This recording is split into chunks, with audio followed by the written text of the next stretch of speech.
Hi, good morning mga kasakawagi. Ngayon, matagal-tagal tayong hindi nakapag-video kasi medyo na busy lang ang lola nyo.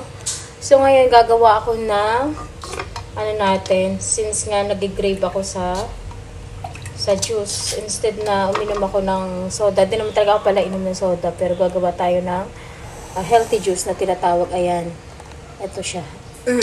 Ayan, bali ang ginawa ko dito, mga kawagi, bali dalawang pirasong carrots, dalawang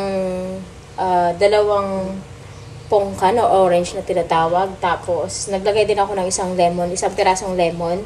Tapos cucumber o kaya pipino na tinatawag. So ayan, bali kanina ito siya. Tapos naglagay lang ako ng half na glass ng water.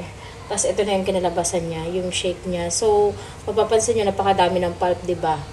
So sorry, naubo. Ngayon, ang ginawa ko, syempre madaming pulp. Hindi naman natin kayang inumin yan, diba, na may pulp. So, i-drain natin siya. Ito yun. Yan, tingnan nyo yung ginagawa ko mga kawagi, ha. I-drain natin siya para at least, ayan, hanggang sa masimot. Actually, pwede naman to, inumin may kasamang pulp. Kaso nga lang para masakit sa lalamunan. So, try nyo to mga kawagi. Instead na uminom kayo ng soda, ayan. Tapos mga kawagi, nilagyan ko pala siya ng ng paminta. Sa gusto lang naman, additional lang yun kung gusto niya lagyan ng paminta. Sa akin kasi nilagyan ko siya ng paminta. Tapos nilagyan ko rin pala siya ng tawag nito? Ng luya. Kasi parang anong purpose nito mga kawagi? Kasi kailangan natin i-cleansing yung natin, yung kidney natin at least kahit paano. Yung bituka natin kailangan ma-cleansing, diba? So, mas healthy kung uminom tayo nito. Pwede nyo itong inumin ng morning bago kayo mag-breakfast. Sa akin kasi nagbe-breakfast muna ako bago ito. Para at least hindi naman masyadong sumakit yung tiyan ko. Kasi minsan, pag morning, na-try ko kasi isang beses, pag morning ko to inumin, na wala akong kinain, medyo nagka-cramps yung tiyan ko. Pero sabi kasi nila, mas maganda daw, ibig sabihin mas effective. Pero depende sa inyo kung ganun yung gusto nyo. Sa akin naman kasi, after ko mag-breakfast, saka ako mag-juice. So, ayan.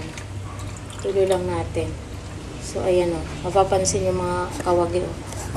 Ayan. Halos nangalahati na tayo sa... Ito talaga pure yan. Ito yung yung tinatawag natin na pulp niya, yung sapal na mga hinalo natin. Ha? Yan. Napakaganda nito.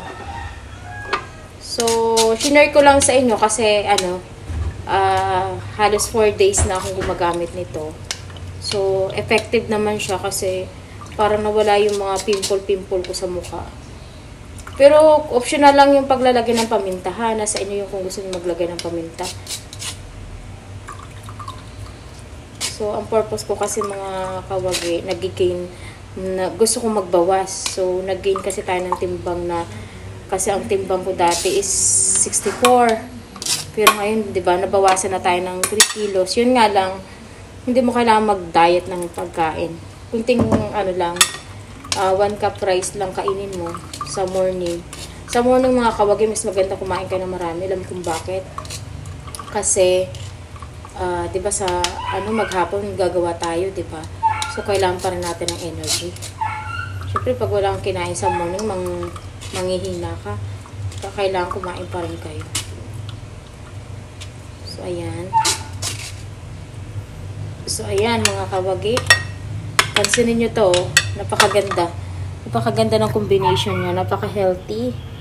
Ayan. Diba? Yan yung pulp niya.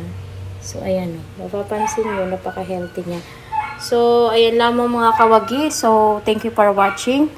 So, bye-bye.